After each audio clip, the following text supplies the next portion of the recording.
Olá, tudo bem? Programa Educação Educadores chegando mais uma vez aqui na sua Web TV União. Sou o professor Clodoaldo Reis Azarias, sou professor, sou pastor, atuando aí na área da educação e também atuando na área da teologia como pastor, como professor da nossa igreja em muitas frentes, nas escolas bíblicas, algumas formações da denominação, participações em eventos da nossa denominação, Igreja Evangélica Movimento Bíblico, sou pastor dessa igreja aqui em Foz do Iguaçu, e também formado em pedagogia e atuando aí como educador na educação infantil. E o programa de hoje eu quero falar sobre a educação no Brasil, qual a sua posição. Essa pergunta é uma pergunta bastante chata, porque nós gostamos, como brasileiros competitivos que somos, estar sempre disputando, né, nos primeiros lugares, nas primeiras colocações. Pelo menos é assim, pelo menos é assim no esporte, no futebol, no voleibol, até no basquete, no futsal, até no atletismo.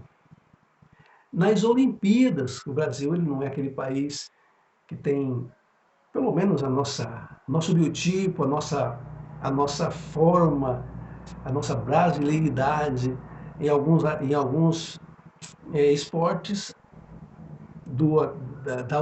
esportes olímpicos, mas ainda assim nós trazemos medalhas. Sempre trazemos medalhas.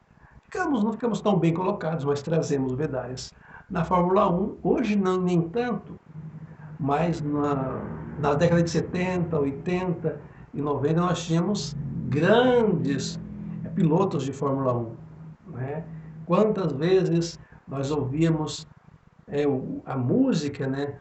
Nós chamávamos de hino da vitória, né? Aquele sinal, aquele som que nós ouvíamos nos domingos de manhã assistindo Nelson Piquet, Ayrton Senna, tinha José Sé, Chico Serra, que era também um corredor, não fazia feio não. Rubinho Barrichello por último, né? Felipe Massa, enfim, sempre disputando ali, buscando sempre a ponta.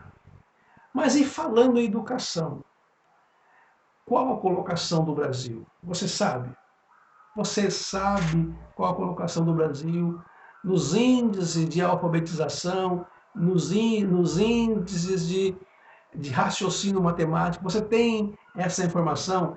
Essa informação ela é muito desafiadora e nos entristece. Porque quando se trata de educação, o Brasil ele sempre está ocupando os lugares ou as posições, as colocações das mais inferiores. Perdemos para muitos países, inclusive para os nossos irmãos.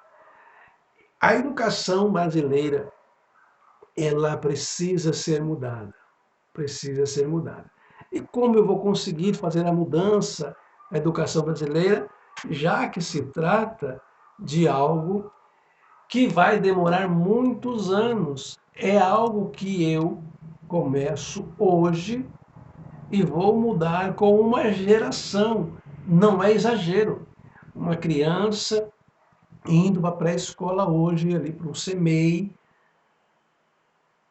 começando com essas crianças no CMEI ali, nos seus primeiros anos, primeiros meses de vida.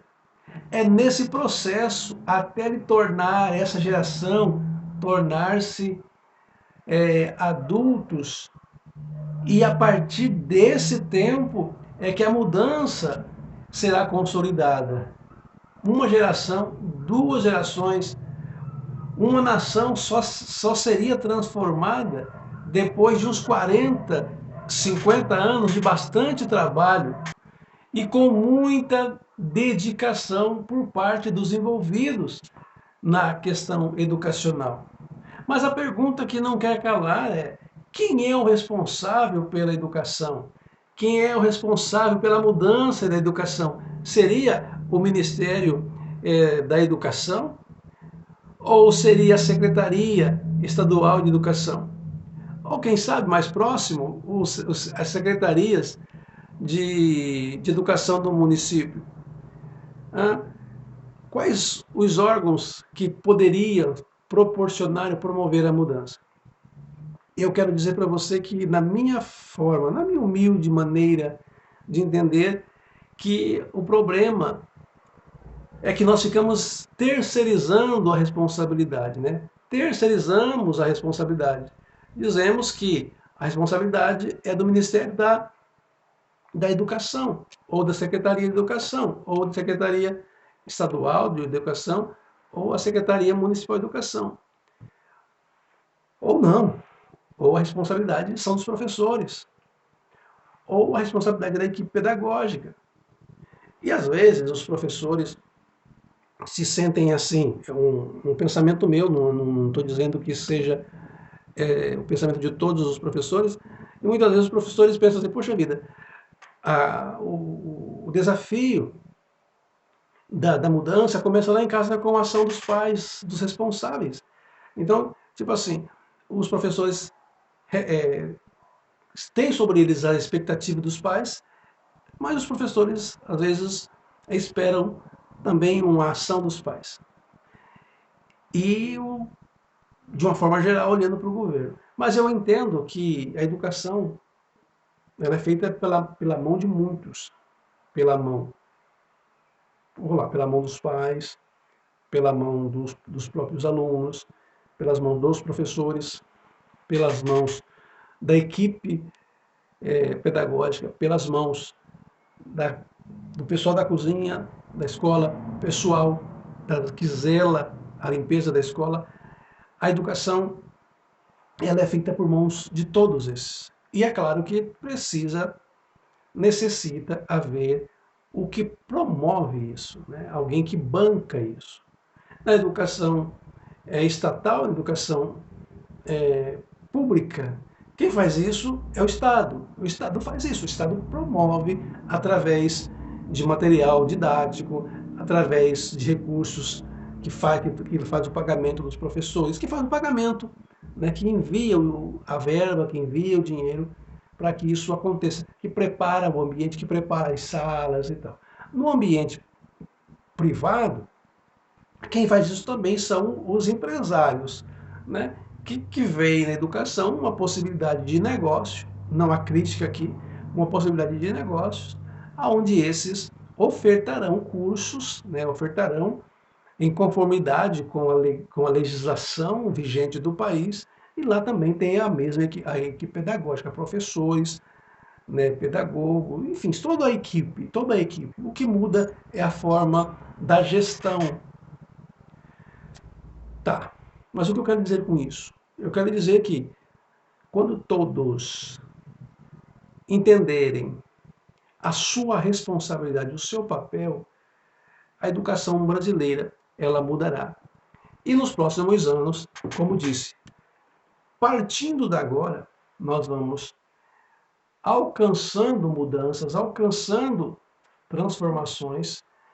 E quando eu disse aí 40, 50, 60 anos, eu estou dizendo para estar entre os primeiros.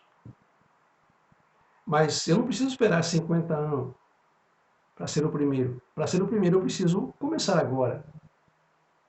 Todas as pessoas que vão correr a maratona, eles começam correndo os primeiros metros.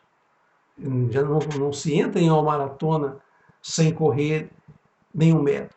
É necessário que haja um treinamento, né? Primeiramente, o desejo, segundo, o preparo psicológico, preparo físico, preparo emocional, treinamento, caloria sendo queimada, né? Preparado. Chegar o dia da maratona, o indivíduo, a pessoa, ele vencerá a maratona. Não estou dizendo ganhar, chegar no primeiro lugar. Estou dizendo vencer, conseguir fazer o percurso, sair da linha de saída até a linha de chegada sem desistir. Não estou falando de primeiro lugar aqui nessa questão. Mas quando o o atleta, né, o corredor que vai correr a maratona, quando ele faz isso com muito esforço, com muita disciplina, com muita dedicação, ele alcançará os melhores lugares. Mas a maratona vai acontecer no dia 31. O Brasil tem a Corrida de São Silvestre, sempre no dia 31, no dia 1º, 31 de dezembro, né, de todo ano. Eu, por exemplo, eu não conseguiria ir para a Corrida de São Silvestre começando a treinar agora. Final de outubro, novembro, dezembro, eu vou para a corrida. Não vou conseguir fazer nada, a não ser ir passear em São Paulo. Mas se eu penso em 2022 correr a São Silvestre, eu começo agora. E quando chegar em 2022, provavelmente eu estarei em algumas condições para fazer a corrida. Então, para mudar o Brasil na questão educacional, é preciso começar hoje. É preciso começar hoje. E não a partir dos alunos, né, que estão entrando no ensino médio e no ensino superior. Porque eles já estão com a cabeça formada, formatada. Né, já aprenderam assim. É necessário que se comece no ICMEIs, né, ali na educação infantil, bem ali. É a partir daqui que começa a mudança. E essa mudança ela é incentivada pelos pais, pelos professores, pelos governantes. Essa educação é incentivada e vai chegar nas crianças e a diferença será feita com toda certeza, sem nenhuma dúvida, sem nenhum prejuízo. Eu não tenho dúvida disso. Então eu te convido no programa de hoje, o programa em foco. Educação e educadores. Qual o seu papel na educação? E qual o seu papel como educador? Ah, professor, mas eu não tenho formação acadêmica, não posso ser chamado de educador. Você pode, com certeza, ser chamado de educador se você se disponibilizar em ajudar o seu professor, ajudar a sua escola. Ajudar como? Dando dinheiro, fazendo amizade, chamando o professor para o happy hour, para passear na sua casa. Não, não é essa. Não é essa. É você entendendo que lá na escola tem um profissional que se dedicou, buscou formação, e muitos têm buscado formação, feito várias especializações para poder contribuir um pouco mais com a educação do seu filho. Eu estou dizendo isso aqui na base, os pequenos, educação infantil, ensino médio, ensino fundamental, ensino médio, mas isso acontece também no ensino superior. Por exemplo, as faculdades, as universidades, públicas ou privadas, para compor o seu quadro de professores universitários, eles contam com mestres e doutores. Mestres e doutores que se debruçaram sobre livros, sobre artigos, sobre pesquisas científicas para poder estar ali. Passaram pelo processo seletivo, fizeram um processo, fizeram a inscrição, fizeram um pré-projeto, passaram por avaliações, entraram num programa de mestrado.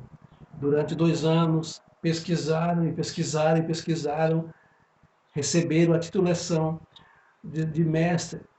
E aí estão dando aula ou aulas para os acadêmicos. Muitos seguiram e foram para o doutorado, outro processo, mais 4 anos de leituras e pesquisas e artigos, e outros continuam fazendo o que nós chamamos de pós-doc, o pós-doutorado, para poder dar educação para as nossas gerações, né, as gerações que serão os profissionais, que são os universitários que estão tanto nas faculdades, universidades públicas e privadas. Então, esses homens e mulheres, eles dedicaram muito tempo, muito estudo para poder estar fazendo esse trabalho. Né? Estar fazendo esse trabalho. Então, eu acho que nós devemos respeitar, e o respeito mútuo, o respeito dos professores, né, qualquer nível, para com os estudantes, em qualquer nível, e para com a comunidade, que eu estou falando da sociedade como um todo, e a sociedade como um todo, que eu chamei de comunidade, também para com os professores, com os responsáveis. Vale a pena nós olharmos, nós cuidarmos disso, porque nós precisamos urgentemente começar para que nós tenhamos uma geração de brasileiros e brasileiras, né, que saibam ensinar, saibam aprender, saibam produzir, saibam conviver e ter também aqui no nosso Brasil os prêmios Nobel. E não apenas ter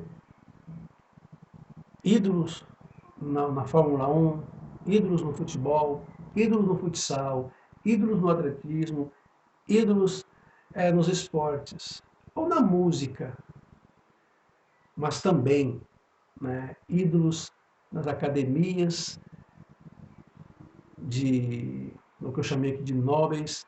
Nós devemos também ter esses como referência. Eu gosto de ver o Brasil sendo representado por grandes ídolos da música e do futebol. Eu gosto, eu me alegro, eu sinto emoção ao ver um brasileiro em qualquer evento esportivo com a bandeira verde e amarela, né, a bandeira tremulando ali, tocando o hino nacional. Eu me emociono como brasileiro. Eu não acho que isso é pouco, eu acho isso muito. Mas eu também gostaria de ver em um futuro não tão distante isso acontecer também no quesito